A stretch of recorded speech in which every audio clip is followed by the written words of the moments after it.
साढ़ा सलेद सानामे गांज को पुंज को जोहार इᱧᱟᱹᱜ ᱩᱯᱨᱩᱢ ᱫᱚ ᱥᱩᱥᱤᱞ ᱢᱩᱨᱢᱩ ᱤᱧ ᱫᱚ ᱜᱩᱨᱩ ᱜᱚᱢᱠᱮ ᱯᱚᱸᱰᱤᱛ ᱨᱚᱜᱷᱩᱱᱟᱛᱷ ᱢᱩᱨᱢᱩᱣᱟᱜ ᱫᱤᱥᱚᱢ ᱫᱟᱬᱟᱱ ᱡᱚᱦᱚ ᱠᱟᱜ ᱡᱟᱦᱟᱸ ᱜᱩᱨᱩ ᱜᱚᱢᱠᱮ ᱡᱟᱦᱟᱸ ᱚᱞ ᱟᱠᱟᱫ ᱞᱟᱠᱪᱟᱨ ᱥᱮᱨᱮᱧ ᱵᱚᱦᱤ 9 ᱴᱟᱠᱟ ᱜᱚᱱᱚᱝ ᱚᱱᱟᱧ ᱞᱟᱹᱭᱮᱫ ᱛᱟᱵᱚᱱᱟ ᱢᱟ ᱜᱩᱨᱩ ᱜᱚᱢᱠᱮᱭᱟᱜ ᱚᱞᱪᱤᱠᱤ ᱨᱮᱱᱟᱜ ᱚᱞ ᱜᱮ ᱨᱚᱲ ᱜᱮᱧ ᱯᱨᱚᱪᱟᱨᱮᱫ ᱳᱭᱮᱥᱴ ᱵᱮᱝᱜᱚᱞ WB ᱠᱷᱚᱱᱟᱜ 112 ᱪᱤᱛᱟᱹᱨ ᱨᱮᱭᱟᱜ ᱥᱮᱨᱮᱧ ᱟᱵᱚ ᱟᱠᱷᱲᱟ ᱵᱟᱦᱟ ᱫᱟᱨᱮ ᱡᱚᱛᱚᱱ ᱜᱮᱭᱟ ᱵᱚᱱ ᱫᱟᱹᱭᱱᱟ ᱟᱠᱷᱲᱟᱭ ᱥᱚᱵᱟᱭᱟ ᱟᱵᱚ ᱡᱟᱹᱛᱤ ᱨᱮᱱᱟᱝ ᱚᱞ ᱦᱚᱸ ᱡᱤᱲᱤᱡ ᱡᱟᱲᱟᱝ ᱫᱩᱞᱟᱹᱲ ᱜᱮᱭᱟ ᱵᱚᱱ ᱫᱟᱹᱭᱱᱟ ᱡᱟᱹᱛᱤ ᱢᱟᱨᱥᱟᱞᱟ 2 ᱡᱟᱞᱟ ᱯᱩᱠᱷᱨᱤ ᱛᱟᱞᱟᱨᱮ ᱯᱚᱭᱨᱟᱱᱤ ᱵᱟᱦᱟ ᱫᱟᱹᱭᱱᱟ ᱢᱚᱡᱽ ᱜᱮ ᱢᱟᱨᱥᱟᱞ ᱜᱮ ᱟᱵᱚ ᱚᱲᱟᱜ ᱨᱮᱦᱚᱸ ᱟᱵᱚᱣᱟᱜ ᱚᱞ ᱛᱮᱫᱚ ᱟᱵᱚ ᱦᱩᱰᱤᱧ ᱢᱟᱹᱭ ᱫᱟᱹᱭᱱᱟ ᱢᱚᱡᱽ ᱜᱮ ᱢᱟᱨᱥᱟᱞ ᱜᱮ 3 ᱚᱠᱚᱭ ᱦᱚᱲᱟᱜ ᱢᱮᱫ ᱵᱟᱹᱱᱩᱜ ᱩᱱᱤ ᱦᱚᱲᱟᱜ ᱫᱚ ᱫᱟᱫᱟ 104 ᱯᱮᱡ ᱢᱟᱨᱥᱟᱞ ᱵᱟᱹᱱᱩᱜ ᱟᱱ ᱚᱠᱟ ᱡᱟᱹᱛᱤ ᱨᱮᱱᱟᱝ ᱚᱞ ᱵᱟᱹᱱᱩᱜ ᱟᱱᱟᱝ ᱚᱱᱟ ᱡᱟᱹᱛᱤ ᱨᱮᱱᱟᱝ ᱫᱟᱫᱟ ᱢᱟᱨᱥᱟᱞ ᱵᱟᱹᱱᱩᱜ ᱟᱱ 4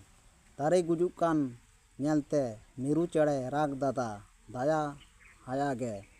ᱜᱩᱡᱩᱜ ᱠᱟᱱ ᱟᱵᱚᱣᱟᱜ ᱡᱟᱹᱛᱤ ᱫᱷᱚᱨᱚᱢ ᱫᱟᱲᱮ ᱪᱮᱫᱟᱜ ᱵᱟᱵᱚᱱ ᱨᱟᱜ ᱫᱟᱫᱟ ᱟᱵᱚ ᱚᱱᱟ ᱧᱮᱞᱛᱮ 5 ᱵᱷᱟᱨᱚᱛ ᱫᱤᱥᱚᱢ ᱛᱟᱞᱟᱨᱮ ᱟᱵᱚ ᱢᱮᱱᱟᱜ ᱵᱚᱱ ᱫᱟᱫᱟ ᱟᱹᱰᱤ ᱥᱟᱸᱜᱮ ᱜᱮ आसाम खन एहब काते बेंगल बिहार सेद ते उड़ीसा धारी दादा नी लेताड़ गे मा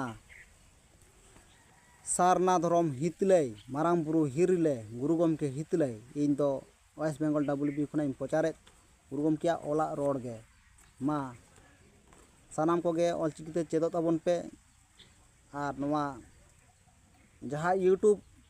मेना आकात यूट्यूब चैनल ऑलचिकी ऑल आखर ऑलचिकीते सार्च ताबन पे सारना धरम सार कापी